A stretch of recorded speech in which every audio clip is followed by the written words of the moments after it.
Olá pessoal, tudo bem? Iniciando o comentário de fechamento aqui no site da Leandro Stormer, com vocês Fábio Figueiredo trazendo os movimentos do mercado, os principais destaques e movimentos de intraday e gráfico diário. Quem acompanha ao vivo sabe que pode interagir no chat que fica logo abaixo. Quem acompanha a gravação através do YouTube, inclusive no YouTube,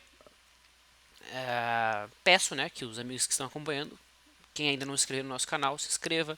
Se gostar da análise, deixa o like, isso é importante. Muito bem, importante comentar que segunda-feira nós não temos pregão, tá? É aniversário da cidade de São Paulo, logo a Bovespa está localizada na capital paulista, a gente não tem pregão, então as atividades voltam ao normal na sexta-feira.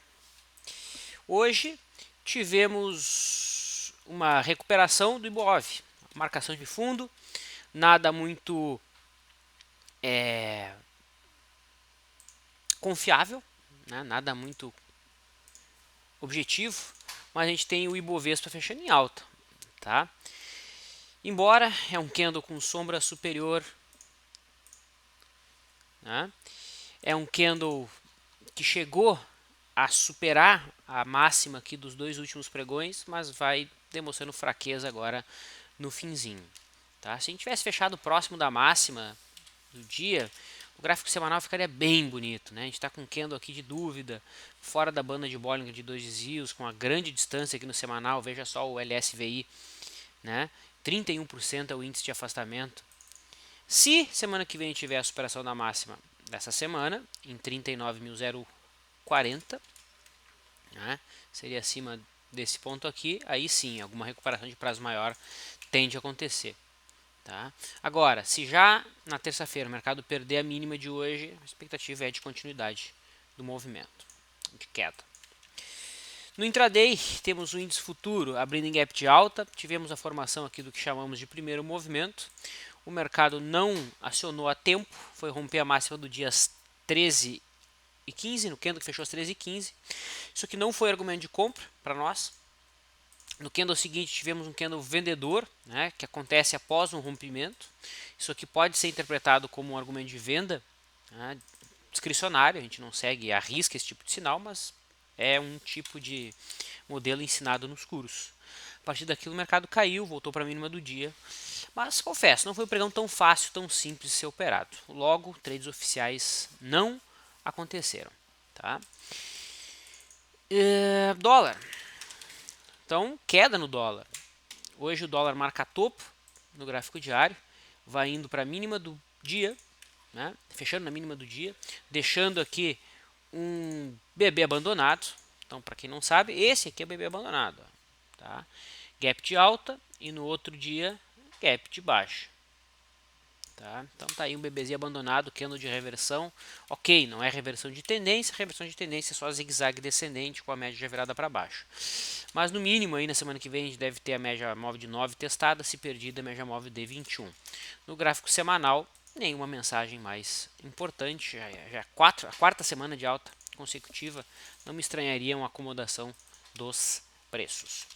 No intraday, o mini dólar abriu em gap de baixa, ficou de lado o pregão todo, não rompeu a congestão a tempo, foi romper a congestão agora, faltando 15 minutos para o pregão fechar. Esse aqui é um sinal de venda que a gente assume, mas, porém, não dava tempo, né? O pregão fechou às 6 horas, então só observamos. Na maior parte do dia, o dólar.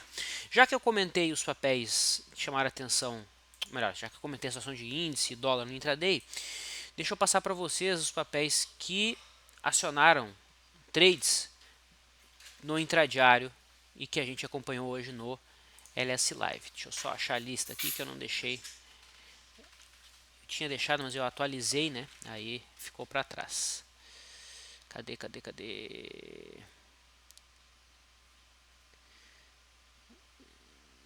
Achei. Então tá aqui.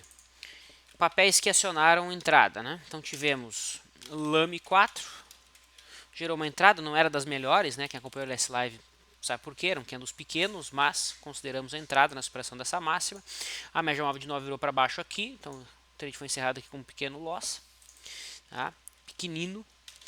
PSSA, esse aqui foi uma lástima, né? Porque a gente acertou o lado, mas antes do mercado fazer o movimento esperado, acabou batendo no stop original. Então aqui também, um dia no loss. Banco do Brasil, primeiro movimento, gerou entrada, deu saída pela média móvel de 9, também pequeno loss. E, para não falar só de loss, né, tivemos um trade bem bonito aqui de Copel, que rompeu o primeiro movimento, esperamos a confirmação porque foi um candle fajuto, superou máxima, o mercado atingiu o alvo, que estava em 18,76, quem opera por média móvel de 9 seguiu comprado até o fechamento do pregão, um day trade aí de 4%, quase 4% de lucro, tá? Quem levou pela média móvel de 9 é opção, né? Não tem certo, não tem errado. E também a CPF3, tá? Que abriu em gap de alta, formou o primeiro movimento, deu entrada aqui pela superação do candle que fechou acima e desempenhou bem a partir daquele sinal. Quem operou por média móvel de 9 vai encerrando agora no leilão, tá? Então esses foram os day trades que nós acompanhamos e que a gente montou posição oficial. A Vale, ela gerou trade no horário do almoço, abriu em gap de alta, chegou a dar trade de rompimento de primeiro movimento, que foi estopado logo em seguida pela média móvel de 9, tá? E um pouquinho mais tarde ela deu trade aqui por rompimento de linha d'água. Aí o mercado chegou a andar o mínimo para pagar o risco. Quem conduziu por média móvel de 9 sairia agora no leilão, né? Não chegou a dar saída pela média móvel de 9. E a Petrobras abriu em gap de alta, não gerou compra, foi perder a linha d'água e gerar venda, era 5,5. Então a gente acabou não fazendo nada. Tá? Muito bem. Então esses foram os papéis que chamaram a atenção no intraday, que a gente acabou realizando algum tipo de... Ah, sim, Banco do Brasil. Não, Banco do Brasil eu já falei. Que a gente acabou realizando algum tipo de day trade. Nada muito especial, até porque o próprio índice, né, teve um movimento bem errático aí. Rompe a máxima do dia, volta para baixo da mínima, então pregão bem difícil, ruim de ser trabalhado de modo geral. Commodities, o milho, vencimento de setembro, segue em queda, então olha que interessante. O retorno à média esperado aqui do dia 13 não só atinge a média móvel de 9, mas agora mostra, né, interesse aqui claro em busca da média móvel de 21 períodos. No semanal, o milho vai deixando um candle vendedor depois de 1, 2, 3, 4, 5, 6, 7, 8 semanas de alta. Então a média móvel de 9 no semanal está lá em 38,84. Tem bastante espaço aí para o milho seguir corrigindo. O boi, já vamos olhar o próximo contrato, BGI G15, tá? BGI G15 em alta. Quem tinha posição no F, não vejo por que rolar posições agora. Rola na quinta-feira que vem, vence na sexta, tá? Se por acaso a média móvel de 9 aqui virar para baixo, aí sim, não abre mais posição aqui, já abre no G, novo contrato. Eu vou avaliar a situação do juro junto aqui com a Mariana. Ela pediu para a gente fazer uma análise que muita gente tem ficado em dúvida, né? Ela diz o seguinte: poderia comentar sobre as curvas de juros de curto e longo prazo? As de longo estão muito acima das de curto. Seria uma precificação do aumento da inflação para os próximos períodos? Bom, então o que a Mariana está comentando é o seguinte. Deixa eu abrir aqui a planilha para vocês. Ó, deixa eu só atualizar os valores. Então, DI, F17, 84. Eu não estou pegando todos, tá? Vou pegar aqui o 19, 16, 42, o 21, 16, 59 e o 25, 16, 83. Então, olha aqui. Essa aqui, então, é a curva simples, né, de juros. Existem detalhe, tá? Existem diversos modelos para plotar essa curva. Aqui eu estou usando uma maneira grosseira, tá? Quem é entendido de taxa de juros vai querer me bater por causa disso. Não briga comigo. Estou usando um modelo mais simples, que é só colocar no gráfico para a gente poder visualizar o seguinte. As taxas mais longas, à medida que o contrato tem um vencimento mais afastado, mais alta é a taxa de juros. Isso aqui quer dizer o seguinte: é uma mensagem do mercado que significa que não há crença na atual política econômica do governo. Né? Não há crença de que uma Selic de 14,25%, que é a atual, seja capaz de segurar a inflação em níveis sadios. Tá? Então, lá para frente, o mercado já está esperando aumento das taxas. Tá? Obviamente que isso aqui também imputa o risco embutido do Brasil, né, de estar investido no Brasil. Tá? Quanto mais tempo, mais risco eu tenho naquele investimento e quanto mais temores de que aquele país ou aquele emissor não me pague, mais taxa eu vou exigir. Então, o que seria o ideal, né? O que seria um sinal de saúde dentro da ótica do mercado financeiro em relação à política econômica? Seriam as taxas mais longas começarem a cair, por exemplo. Supondo aqui que a F25 tivesse 16, então aqui a gente teria esse tipo de inclinação, né? As taxas mais longas convergindo para baixo. Opa, 15,5, por exemplo. Ó, essa aqui seria uma curva saudável, né? Em que a gente tem um pico no curto prazo, aonde as medidas que o governo estaria tomando seriam, então, surtiriam efeito, e no longo prazo as coisas voltariam ao normal, com as taxas mais longas oferecendo uma taxa, com os títulos mais longos oferecendo uma taxa menor. Tá? Essa é uma forma de observar. Uma outra forma de se observar é ver o spread entre os contratos. Tá? Então aqui o contrato F17, vencimento de janeiro de 2017. Vamos colocar aqui o spread, o indicador spread, né? E vamos comparar com o F21. Então essa aqui, vamos fazer o contrário. F21 pelo F17. Então olha só, esse aqui é o spread, a diferença dentre os contratos. É uma outra forma da gente ver também a disparidade, né, dos vencimentos. Vejam que ontem a diferença entre o contrato F21 e o F17 chegou em níveis gigantescos, né, de 189 pontos. Né? É uma diferença que nunca antes na história desse país tinha sido encontrada, tá? Feita, mensurada e executada de fato. Né? Então isso aqui é uma outra forma de observar esse tipo de comportamento. A gente pode colocar uma média móvel aqui e verificar o quão distantes os preços estão dessa média. Os preços não, o spread, né? Olha só, uma distância muitíssimo grande. Tá?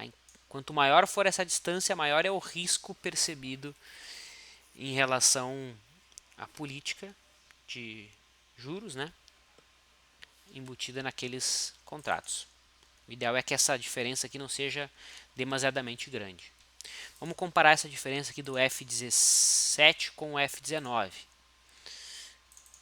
Ó, F17 e F19 também, né, distâncias históricas aqui. Tá? Então, quanto mais longo o contrato, maior essa diferença. Quanto mais F17 e F19, a diferença é uma, né? F19 com F21 a diferença é outra. Então, são formas de você mensurar o risco. Tá? Muito bem.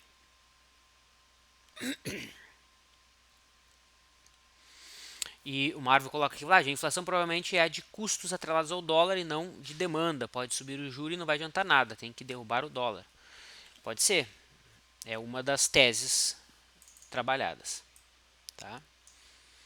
Então, o porquê que a taxa de juros é alta, tem várias variáveis que explicam. Né? Tem a tentativa de conter a inflação, a tentativa de transparecer segurança, mas é um remédio que foi usado demais. Né? E esse aqui é o problema, o mercado financeiro não gosta de tomada de decisão baseada em amizades ou em relacionamento, né, que foi o que acabou acontecendo. A medida que tinha que ter sido tomada era aumentar a taxa de juros, mas foi segurada artificialmente. Então o Banco Central não mostrou autonomia e isso é bem ruim. Tá?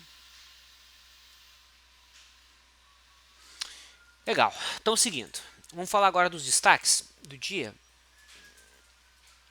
Deixa eu abrir aqui os textos. Bom, então começo aqui com o setor elétrico, que se recupera depois de, olha quantos dias de queda, hein?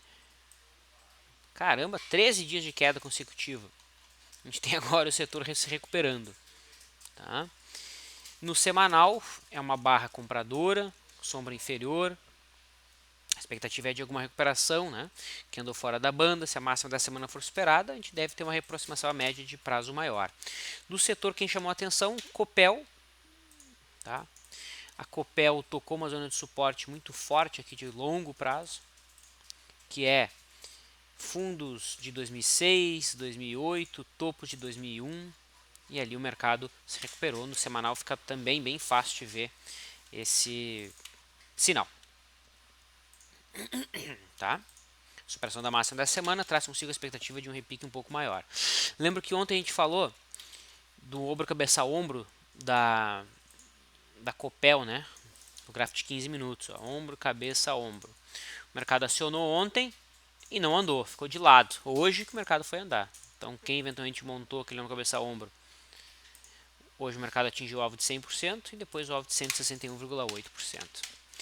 CPFE também segurou em cima de um suporte. CPFE, o interessante é que ela tem um gap, uma barra que fecha próxima à máxima, que vai passando para cima da média móvel de 21. Então essa é uma barra de ignição. Pode ser assumido um trade na compra na terça-feira. Tá? Bem bonito o movimento do papel. Inclusive fechou positivo durante a semana, né? Numa semana em que o Ibov caiu 1,4 CPFE, fechou em alta de 4%. CEMIG também se recupera, mas com candle tímido. Eletropaulo, leve alta, mas nada que chame atenção. Lembrando que a Eletropaulo está em cima de um suporte forte, mas o mercado não leu isso ainda, não deixou um sinal de convicção em cima desse suporte. E a Elet 6 chegou a estar subindo bem, chegou a estar subindo em mais de 5%, bateu na resistência e deixou um candle vendedor. Inclusive terça-feira, perda da mínima, argumento de venda. Tem aluguel? Tem, Elet 6 tem bastante aluguel. Tá?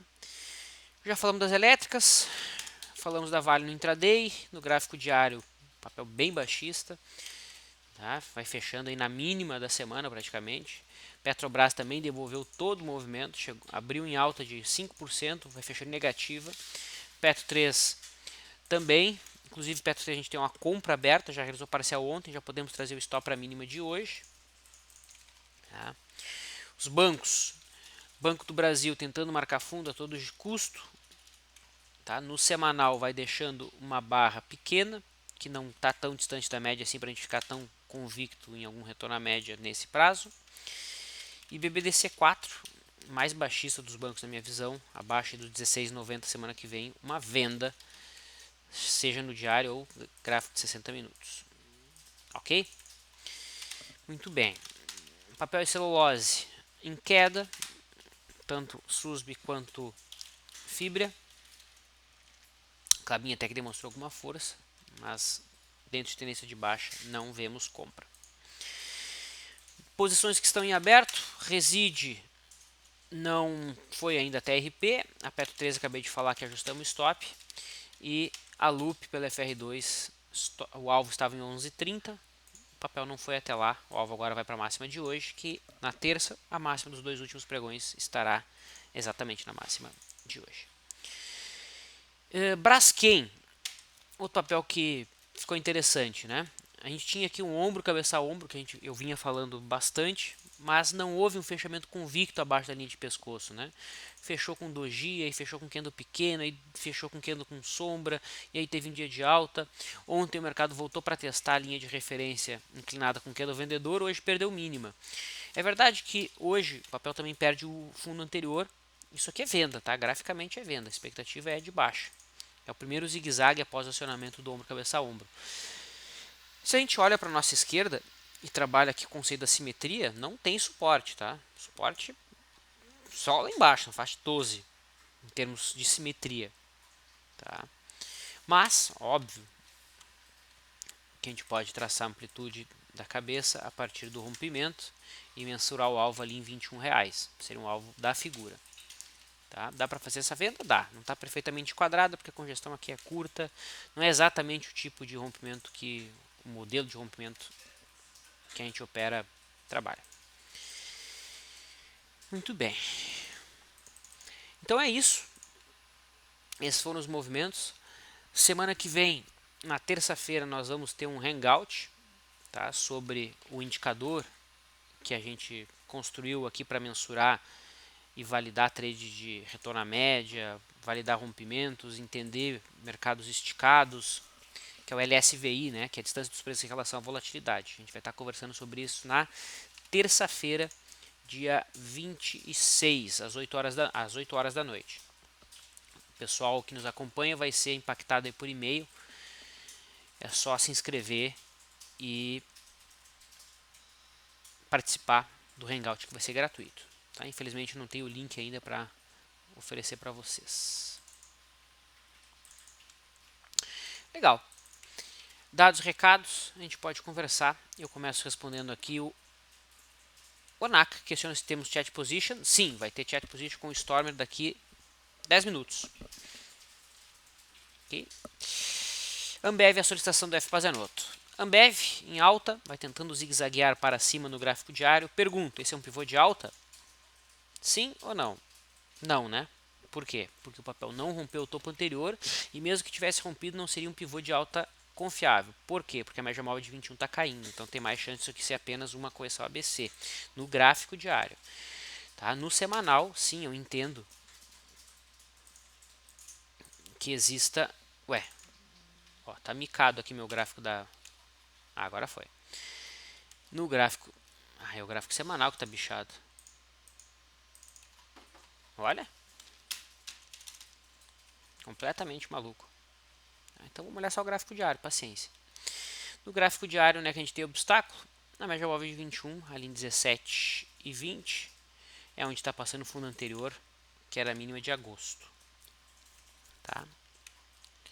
Mas só demonstrou força, né? Fechou na máxima, só não está ainda em tendência de alta.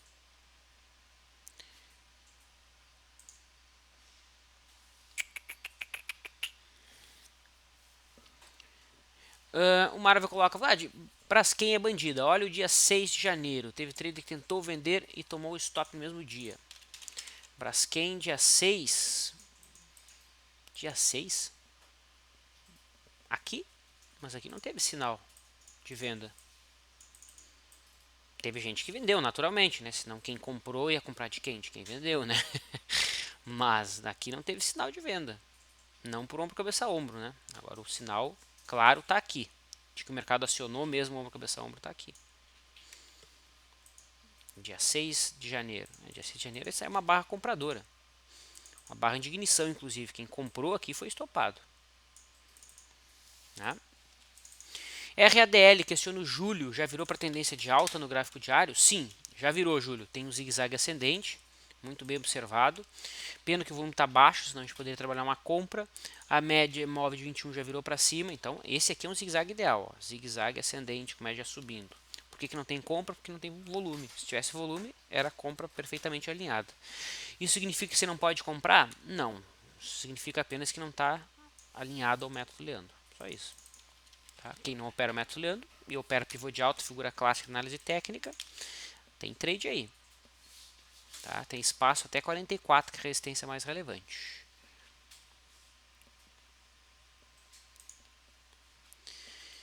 Perguntas? Mais questões? Rumo 3, Eduardo. Rumo 3 perdeu o fundo anterior. Uau! Você tem noção que o Rumo 3 caiu 75% esse ano? Caramba! Esse ano, ou seja, em 15 pregões, o papel caiu 75%. Nunca tinha visto uma queda assim tão abrupta. Aquele canal de baixa que o papel acionou no começo do ano, que ela estava cotada a R$5, né? A gente pegou e traçou a duplicação do canal, né? E colocou que a rota esperada agora seria essa. Eu mesmo não acreditei nisso. E olha o que o mercado fez. Uou! Jesus Christ. Então, tá quase ali já no alvo segundo do retângulo, do canal de baixo. Outro papel que está fazendo isso é a Gol, né? Olha aí.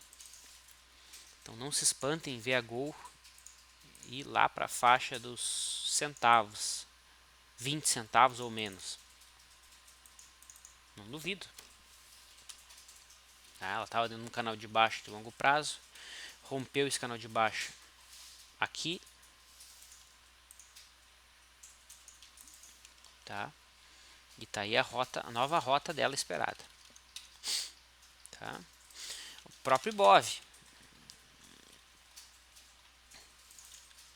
esse canal de baixo aqui, tecnicamente a gente já pode fazer isso, ó. Principalmente se em janeiro fechar abaixo da linha de referência. Eu estou dando a margem aqui de fechar o mês abaixo da linha de referência. Esse canal aqui que eu vou colocar em verde passa a ser a nova rota esperada. E esse canal aqui já não vai ser, se isso acontecer, não vai ser respeitado. A gente já pode também duplicar ele para baixo. E assim vai.